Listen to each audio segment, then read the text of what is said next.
Hola a todos, muy buenos días. Bueno, me llamo Diego Macor, yo soy el responsable para IBM del área de soluciones de ciberseguridad y hoy tengo el placer de presentar el reporte del IBM Security Export Threat Intelligence Index del 2023. Este es un reporte que genera nuestro equipo del X-Force desde hace ya 13 años y nos indica cuáles son las distintas tendencias, cuáles son los patrones de ataques que están existiendo hoy en día. Y toda esa información nosotros efectivamente la recolectamos porque hacemos esos análisis, porque tenemos una serie de sondas que tenemos instaladas en toda la red, dispositivos de red, terminales, endpoints. Y bueno, y tomamos todos esos datos también de todos aquellos clientes que nosotros manejamos la infraestructura, así como ayudamos en el momento de una respuesta ante incidentes. El día de hoy, la presentación va a durar unos 30 a 35 minutos. Está abierto el chat para que ustedes puedan hacer preguntas durante la presentación. Gastón Páez va a estar respondiendo al chat y si tenemos tiempo al final y hay alguna pregunta que se quiera responder al aire, Gastón me la va a pasar para poderla responder y hacerla de conocimiento general. Bueno, empezando un poco, o sea, el año 2022 efectivamente fue un año bastante tumultuoso, vamos a decirlo así. Todavía venimos con los efectos de la pandemia. Yo creo que eso va a durar quizás unos años más. Y tenemos también el estallido militar en Ucrania. Eso hace que pues, hubo una disrupción importante en el año. Hubo mucha agitación, muchos costos económicos, geopolíticos, humanos. Y eso justamente crea un caldo de cultivo bien interesante para los ciberdelincuentes. Y efectivamente ellos aprovecharon esa situación y prosperaron, si lo queremos ver así, en las actividades que ellos ejecutan. Uno de los puntos también de los cuales fuimos testigos durante la preparación del estudio fue que estos actores de amenaza fueron muy oportunistas y bien enfocados en los objetivos finales, ¿no? Eh, y bueno, dado este panorama, también hubo muchas infiltraciones en organizaciones de gobierno, organizaciones, en fin, organizaciones en todo el mundo. Eh, ¿Qué más podemos decir de todo eso? O sea, este panorama volátil que tenemos requiere por parte de nosotros, de los que estamos del otro lado, del lado bueno, por así decirlo, que efectivamente nos pongamos a colaborar, que entendamos lo que está pasando, que estudiemos, que analicemos y que nos podamos defender y que nos podamos colaborar en esta defensa. Y un poco este informe lo que siempre ha buscado eso, ¿no? O sea, dar la inteligencia necesaria para poder presentar esta información que sea tomada por todos y podamos prepararnos ah, para defendernos de mejor manera. Este año, sin embargo, hay un pequeño cambio en cuanto al informe, a cómo se presenta el informe, ¿ok? Y sobre todo sobre cómo analizamos los datos. Eh, Uno de los puntos que hicimos fue separar los pasos en los cuales los actores de amenaza eh, realizan durante el ataque, ¿ok? Y también identificamos cuál es el objetivo final. O sea, es decir, separamos un poco lo que es el ataque de lo que es el impacto de ese ataque. ¿Ok? Y eso lo vamos a ir viendo a medida que veamos las estadísticas. Bueno, un resumen. Ok, estos puntos los vamos a ver durante la siguiente media hora, pero un resumen y un punto importante es efectivamente que uno de los puntos que vimos fue el crecimiento de lo que son la implementación de los backdoors, o sea, un ataque que nosotros denominamos puerta trasera o backdoor, que incidió casi en un cuarto de los ataques que tenemos a nivel mundial. ¿Okay? Estas estadísticas, por cierto, las colocamos a nivel mundial y tenemos también específicas para Latinoamérica, que yo las voy a ir mencionando y les voy a mencionar los cambios que hubo, las diferencias que hay entre las estadísticas mundiales y las de Latinoamérica. Pero bueno, en definitiva, los backdoors representan casi un cuarto por ciento, un cuarto de los ataques. Y este tipo de ataque es interesante porque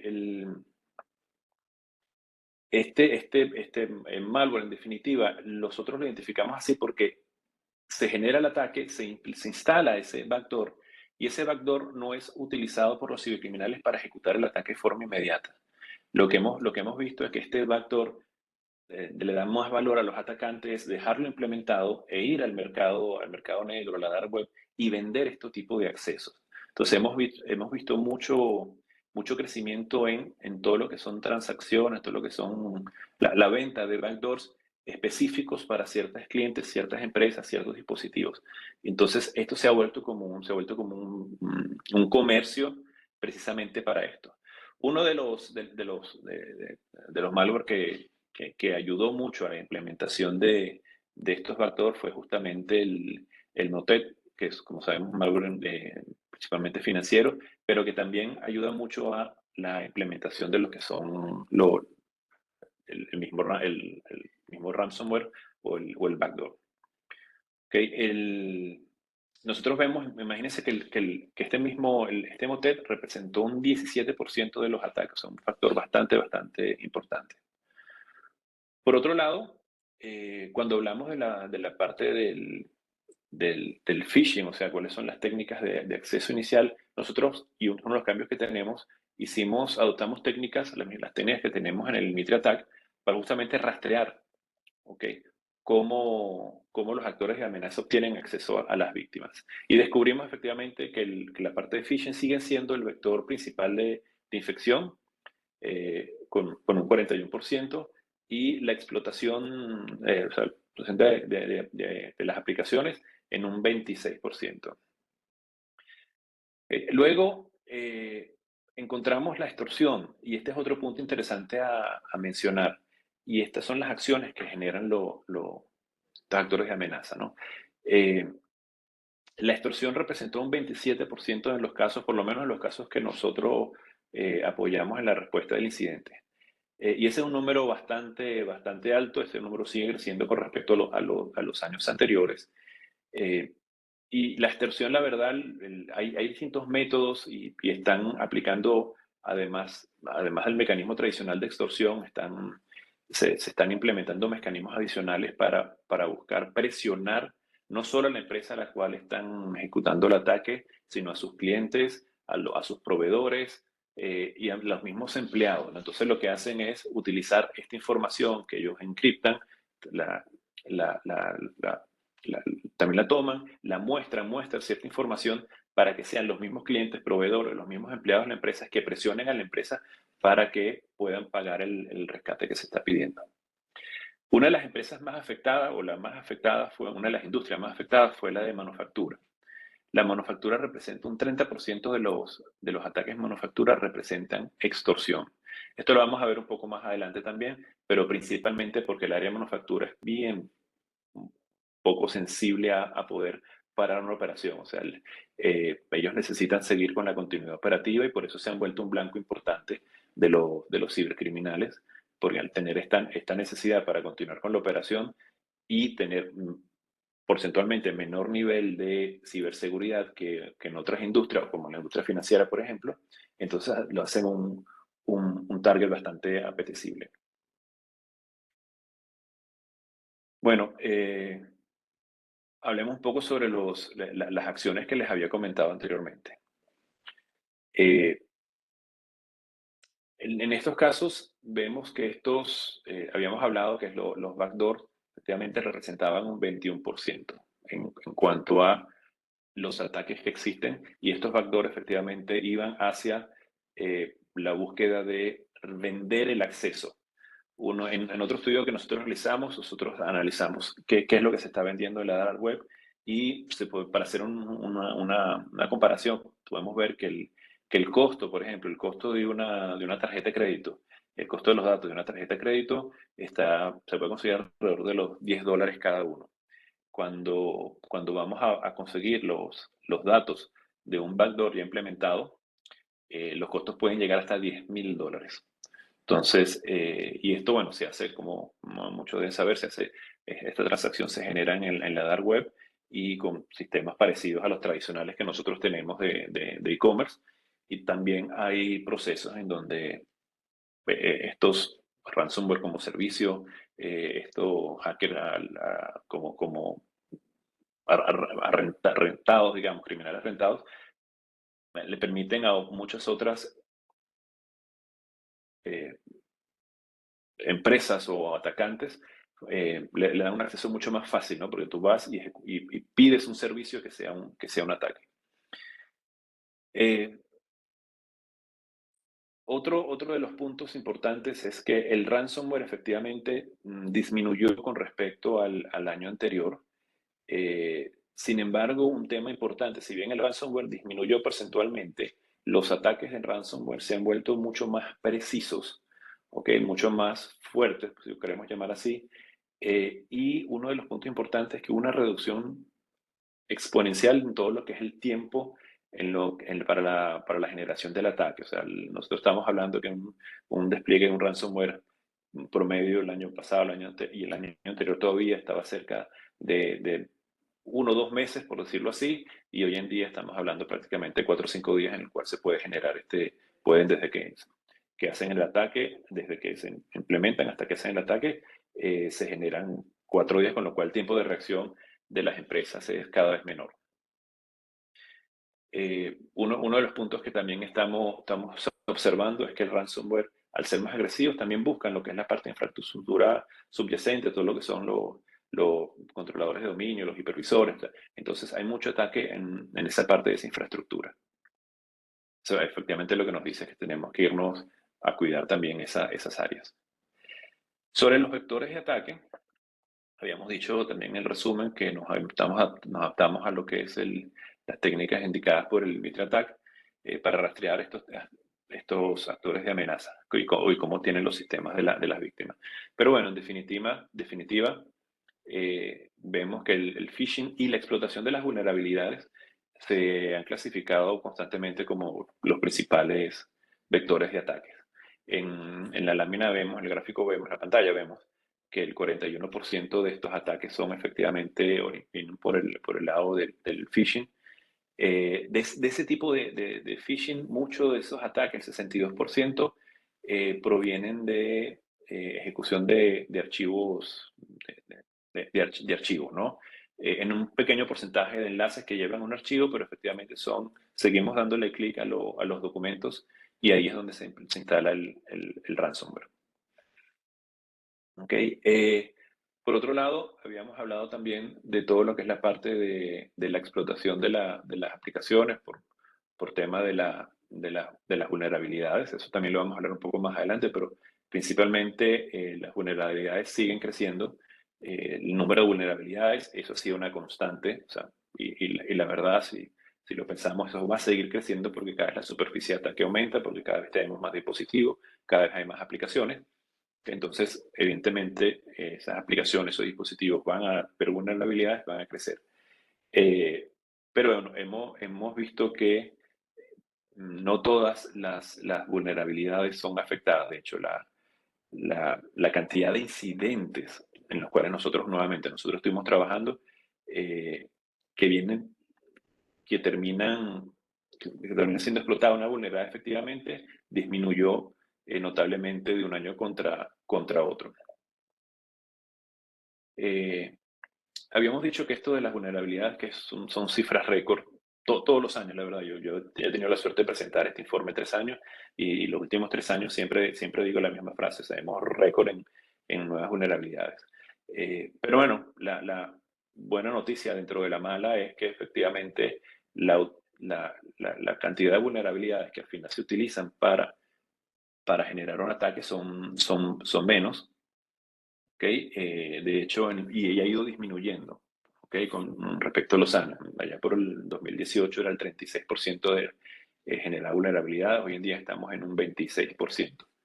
Eh, Ahora, eso nuevamente, o sea, no nos quedemos tranquilos con esto, o sea, efectivamente aumenta el número, o sea, que la cantidad de vulnerabilidad es un tema importante, y todos estos informes que nos mandan sobre las nuevas vulnerabilidades que existen, muchas veces no hacen el enlace con qué tan sencillo, qué tan riesgoso es o qué probabilidad existe de que un atacante la utilice para generar un ataque. ¿Ok? Y ese es uno de los puntos importantes que nosotros queremos destacar, que tenemos que manejar el tema de las vulnerabilidades, la administración del manejo de vulnerabilidades es uno de los puntos importantes a manejar en una empresa, porque primero nos sobrepasó, entonces tenemos que ir específicamente a ejecutar aquellas que sean importantes para la empresa, que sean un riesgo para la empresa. Entonces, y ahí efectivamente nos tenemos que apoyar un poco más con distintas herramientas para, para poder identificar cuáles son aquellas vulnerabilidades que yo efectivamente tengo que parchar, en qué momento y cuál es el riesgo que tengo a través de esa vulnerabilidad. Hablando de del impacto, de los impactos descubrimos que uno de cada cuatro de los impactos es la extorsión, como les había comentado antes. De los casos de extorsión lo que logramos observar, muchos vienen a través de ransomware y otros a través de lo que llamamos Business Email Compromise. Ese Business Email Compromise, ¿qué es? Es el correo electrónico que llega con una, por supuesto, bien armado, con una instrucción para ejecutar algo, para ejecutar una transferencia, para solicitar un acceso, para cambiar una clave. ¿Ok? Entonces, ese email, y no solo el email, sino los ataques que se están generando a otros, vienen muy orientados a infiltrarse dentro de una cadena de correos. Entonces, hay por ejemplo, una cadena de correos entre dos personas, un jefe y un subordinado, que están haciendo un tipo de transacción y el atacante se infiltra dentro de esa cadena de correos, ¿ok? Y se suplanta o a uno o al otro o a los dos, ¿ok? Para lograr su objetivo. Eh, Mencionamos también que los datos que se roban se utilizan principalmente para la extorsión y que además utilizan técnicas adicionales para lograr que las empresas paguen el rescate. Uno de los puntos que vimos también en otro estudio que tiene IBM es que el costo que tiene una empresa cuando paga un rescate, nuevamente en aquellas empresas en las cuales nosotros estuvimos involucrados a nivel mundial, el costo promedio de una empresa que paga un rescate baja alrededor de $600,000.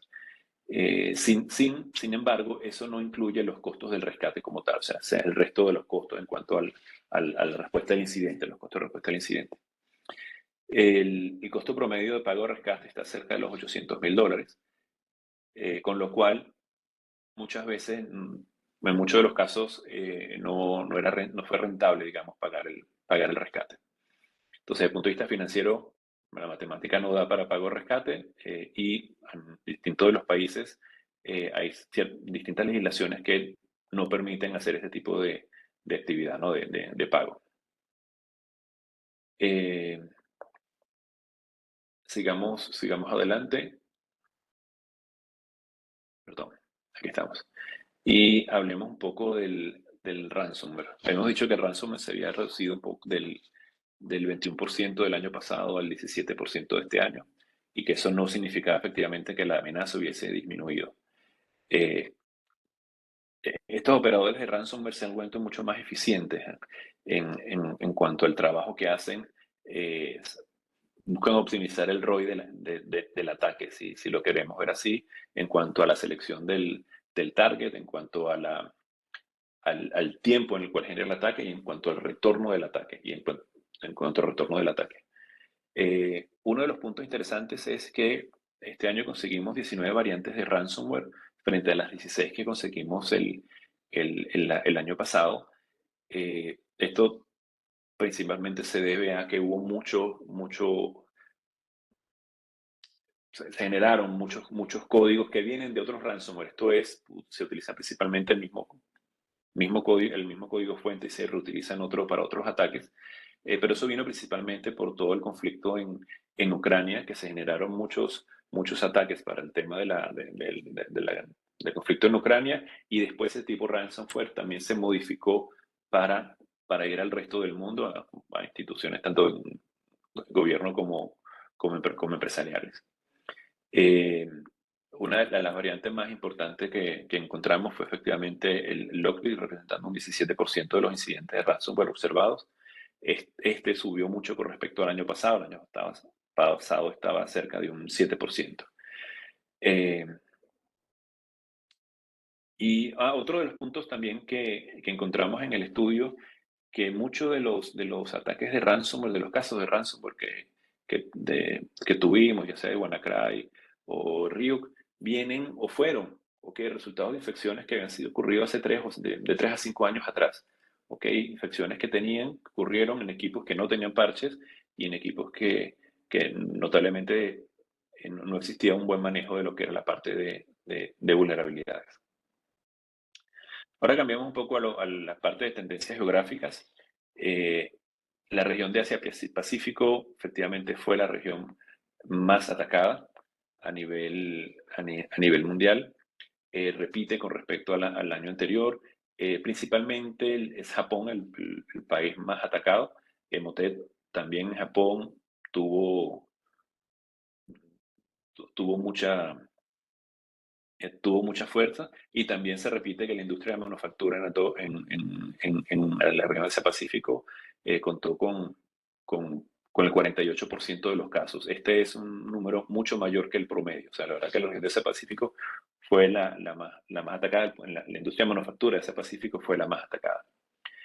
Europa, por su lado, es la segunda región.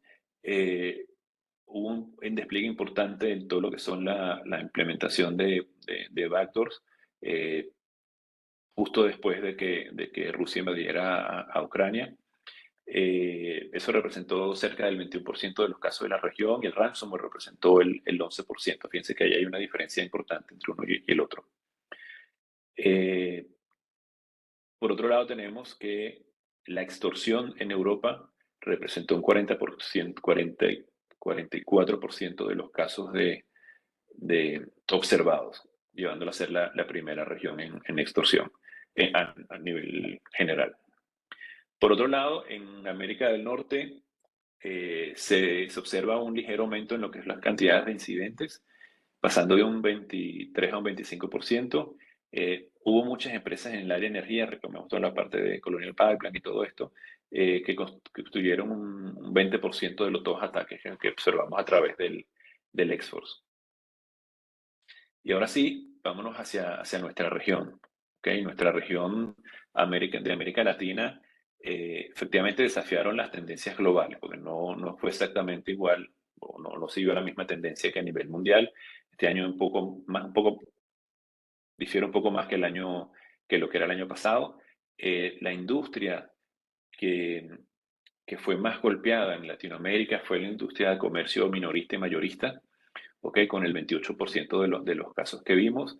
En segundo caso está la industria financiera y seguros, con un 24%, y luego la industria de energía, con un 20%. El ransomware en Latinoamérica superó los otros ataques, a diferencia de nivel mundial, que eran los backdoors. Aquí superó el ransomware, representando un 33% de los casos que el grupo Lexo respondió.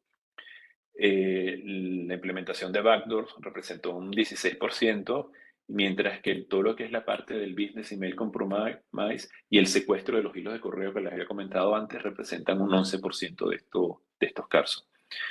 Por otro lado, la extorsión y el robo de datos fueron los impactos más comunes en la región, con un 27%, porque somos un total del 27% de los casos. Y bueno, los principales vectores de acceso inicial fueron efectivamente los servicios remotos en un 30%, y la explotación de las aplicaciones conectadas al público con un 20%.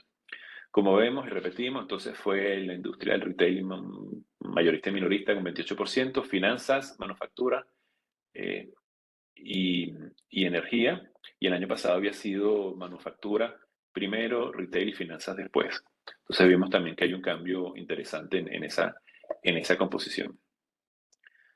Cuando nos vamos a las tendencias por los sectores,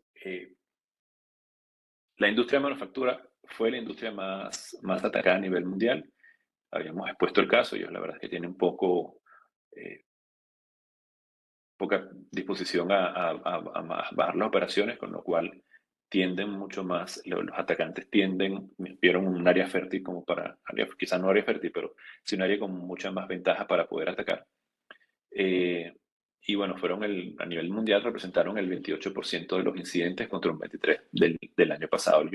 Efectivamente, a nivel mundial repiten contra el año pasado, y el año anterior había sido ya la industria financiera. Y bueno, en este caso, igual que en Japón, la extorsión fue el principal impacto de las organizaciones manufacturas, con un 32% de los casos.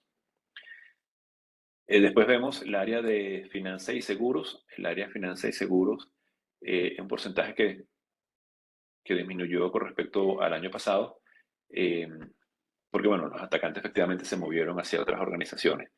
Eh, ¿Y esto por qué? Porque generalmente las industrias financieras y seguros tienden a estar más avanzadas desde el punto de vista de la transformación digital. Ya tienen más años en este proceso, tienen más años en la adopción de sistemas de seguridad, con lo cual, si bien es donde está el dinero, digamos, tradicionalmente donde está el dinero, es un poco más complejo. Después viene toda la parte de servicios profesionales, y esto aquí se divide un poco, ¿no? Porque lo que son las industrias de servicios profesionales incluyen consultoras, sociedades de gestión legales, representan un 52% de los ataques, mientras que los servicios de profesionales relacionados a servicios de tecnología, a relaciones públicas, comunicaciones, marketing, representan un 37% de los casos. Y aquí en este caso los principales vectores de infección fue la explotación de aplicaciones, fue a través de aplicaciones y servicios remotos, en un 23%. Y en los casos de phishing, en este punto, fueron alrededor de un 15%. Bueno, nos queda más que hablar un poco de recomendaciones para dar qué hacer entre todo este panorama. Yo los invito también a leer el informe, les voy a pasar los datos un poco más adelante para que tengan un poco más de detalle. Pero les recuerdo, las recomendaciones efectivamente hay muchas, ¿no? Hay mucho por hacer en el ámbito de ciberseguridad. Uno de los puntos que yo quiero destacar es administrar la visibilidad que existe hoy en día, ¿no? O sea, eh, nosotros, ¿qué hemos visto? Nosotros tenemos también otro análisis, otro estudio que hicimos, donde mostramos que el 30% de la superficie de ataque de una empresa no es conocida por la empresa. Con ese motivo, o sea, el 30% es un número muy importante y además es un promedio. Con lo cual, si nosotros no conocemos el 30% de la superficie de ataque, no la podemos defender. Entonces, ese es el primer punto. Y el otro punto es tener la visibilidad adecuada en cuanto a qué es lo que está pasando, ¿ok? De dónde están proveniendo los ataques, poder tener la inteligencia para correlacionar esos datos y poder tomar una acción. Y ahí va quizás la segunda recomendación.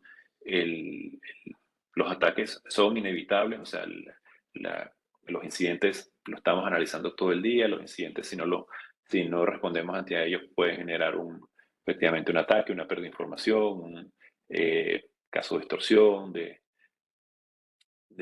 encriptación de los datos, con lo cual tenemos que tener un equipo, tenemos que tener el proceso, tenemos que gobernar ese proceso para lo que es la respuesta a incidentes. Entonces, tenemos que tener los planes, tenemos que tener las tecnologías que nos respalden estos procesos, tenemos que tener las tecnologías que estén soportadas con inteligencia artificial y que tengan automatización. ¿Y esto por qué? Porque los atacantes efectivamente están utilizando inteligencia artificial, están utilizando automatización. Entonces no hace sentido que yo tenga, por un lado, máquinas que me están atacando y tenga personas del otro lado defendiendo. Entonces, todo lo que son los ataques comunes, los ataques conocidos de nuestro baseline, o lo que nuestra inteligencia artificial es capaz de detectar, que esto sea automatizado, que esa defensa, por decirlo así, sea automatizada, y que la respuesta también podamos automatizar. Es decir, que si nosotros tenemos una filtración de datos, si nosotros tenemos un robo de credenciales, nosotros podemos inmediatamente cerrar una cuenta de forma automática, que podamos de forma automática cambiarle las credenciales al usuario, bloquear ciertos accesos, y que eso sea de forma automática para que no pase el flujo en la empresa de la persona que tenga que tomar la acción, que tenga que decirlo, que tenga que ir a la mesa de ayuda, que tenga que abrir el ticket, que tenga la gente de tecnología que abrir. Entonces, en eso pasa tiempo, y como lo habíamos mencionado antes, los ataques, el tiempo de los ataques se están reduciendo cada vez más, con lo cual tenemos menos tiempo para poder responder. Bueno, hablando un poco sobre las soluciones, y aquí les quito un minuto. IBM ofrece soluciones de ciberseguridad en distintos aspectos. Aquí tenemos un panorama un poco de los distintos puntos que podemos utilizar. Yo les había mencionado antes un poco de lo que era la parte de visibilidad, ya sea de los atacantes como de la superficie de ataque. Tenemos soluciones para esto. Tenemos nuestro QRadar 100, que es efectivamente líder del mercado de hace más de 11 años. A esto tenemos también, a este 100 o esta nueva tecnología, nosotros incorporamos servicios adicionales como son la parte de seguridad de los endpoints con Reacta, la parte de respuesta a incidentes con el SOAR, todo lo que es la parte de la generación de superficie de ataques con Randori. Entonces, todos esos componentes se pueden integrar en una única, vamos a decirlo, pantalla, en un único sistema que puede interactuar ya sea con las aplicaciones de IBM como con los distintos componentes de ciberseguridad de las empresas. Es decir, que si yo tengo el SIEM de IBM o el SIEM de otra empresa, o tengo varios SIEM, tengo varios sistemas de manejo de seguridad de los datos, tengo firewall, tengo IPS, puedo conectar todo eso y administrarlo de una herramienta de IBM para facilitarle al, al, al analista el tiempo, facilitar la información y darle la información para que pueda responder en un menor tiempo y analizar en menor tiempo, y al mismo tiempo al administrador de las plataformas de ciberseguridad ayudarlo también, porque solamente conociendo esta plataforma puede relacionarse con el resto de las plataformas y ser especialista, y de hecho sin ni siquiera conocer los distintos sistemas que existen del otro lado. Entonces, bueno, yo los invito a conocer las distintas soluciones que tenemos, y les dejo en pantalla todo lo que es la parte de donde se pueden bajar el informe. ¿Ok? Adicionalmente a eso, si tienen alguna consulta también pueden buscarnos, ya sea directamente en Chile o a través del link que colocamos con el Xforce. Les dejo también el caso de que experimenten algún tipo de incidente, los números de nuestras líneas de respuesta a incidente en Estados Unidos y a nivel mundial, donde nos pueden recibir, si no tienen contrato de un email, donde pueden recibir una primera línea de soporte, una serie de indicaciones de cómo deberían manejar el incidente. Y bueno, si nos quieren contactar en Chile, abajo también le estamos agregando las direcciones, el link con las direcciones de Chile.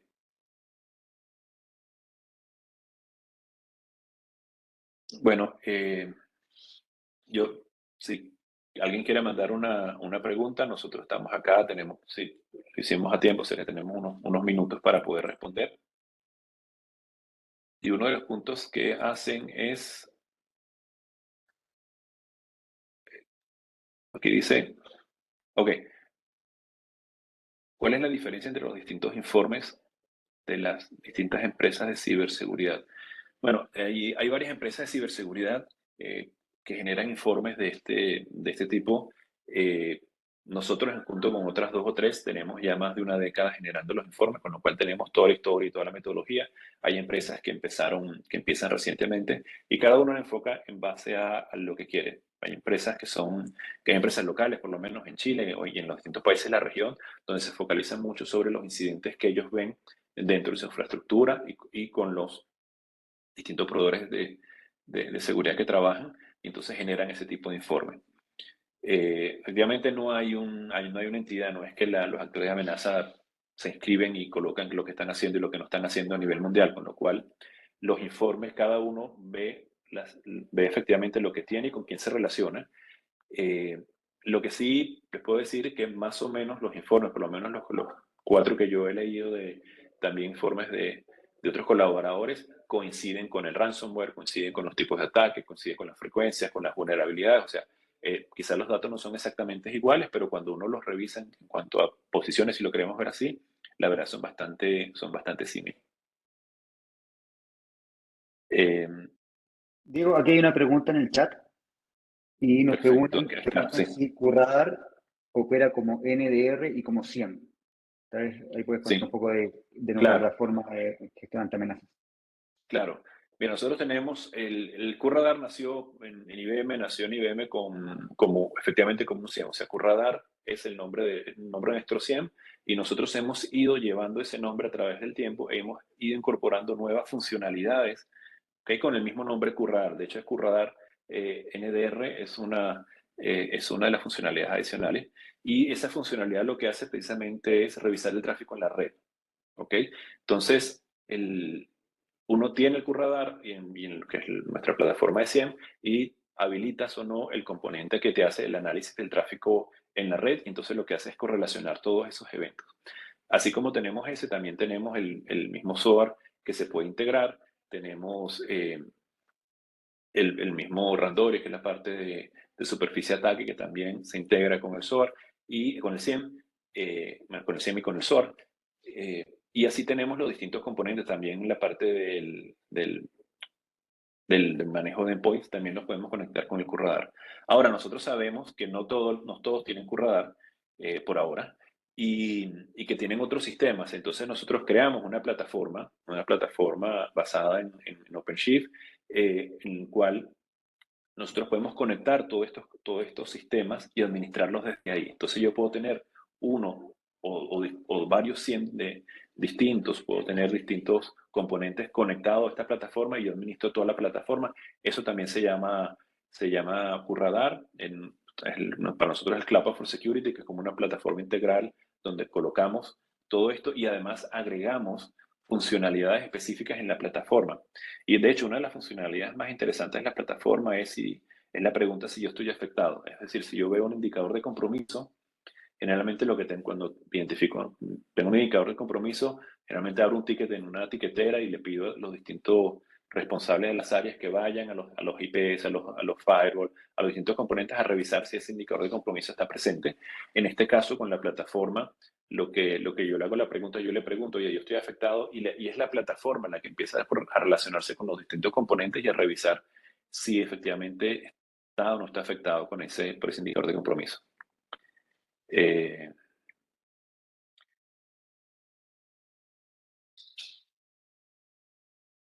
Aquí tenemos una pregunta de nuestro amigo de Synergy Hart de Ecuador. Podemos pasar el informe a todos nuestros clientes de trabajo en herramientas de seguridad. Sí, el informe es completamente público, perdón, no repetí la pregunta, que si pueden pasar el informe a sus clientes de trabajo en seguridad y todo. El informe es público, ¿ok? Y uno de los puntos es precisamente que todos conozcamos esta información. Nosotros también que yo no coloqué el link acá, tenemos un portal que es el Export Exchange. Si lo buscan en internet, IBM Export Exchange, y es un portal donde se pueden conectar con el login y clave, se registran y pueden interactuar y pueden ver las tendencias, pueden ver de dónde vienen los ataques, indicadores de compromiso, recomendaciones. ¿Sí? Se puede colaborar con el resto del mundo o con distintas áreas en las cuales ustedes pueden generar grupos y trabajar en específico en distintas áreas. También los invito ahí para el caso de nuestro amigo de Ecuador, que también, y de todos, que también entren ahí para que compartamos este tipo de información. ¿Existen métricas de reporte específicas para cada país, cada región? Mira, las métricas que nosotros tenemos están consolidadas en América Latina, principalmente son en Brasil, está alrededor de un poquito más del 50% de las métricas vienen de Brasil, sobre todo porque Brasil es la región más atacada y que tiene además mayor volumen de ataques. Entonces, nosotros tenemos las métricas a- desagregadas nada más a nivel regional. Hay distintos operadores locales que tienen métricas locales, ¿ok? Pero son ya empresas que trabajan específico en cada uno de los países. Bueno, entonces yo creo que hasta acá llegamos, estamos disponibles, me pueden buscar a mí directamente o a través de los links que les pasamos. Eh, si quieren más información, los invito a descargarse el informe. Ok, ahí está ahí la dirección y si no, colocan Exor Trade Intelligence Index en internet y lo van a conseguir inmediatamente. Bueno, muchísimas gracias y hasta la próxima.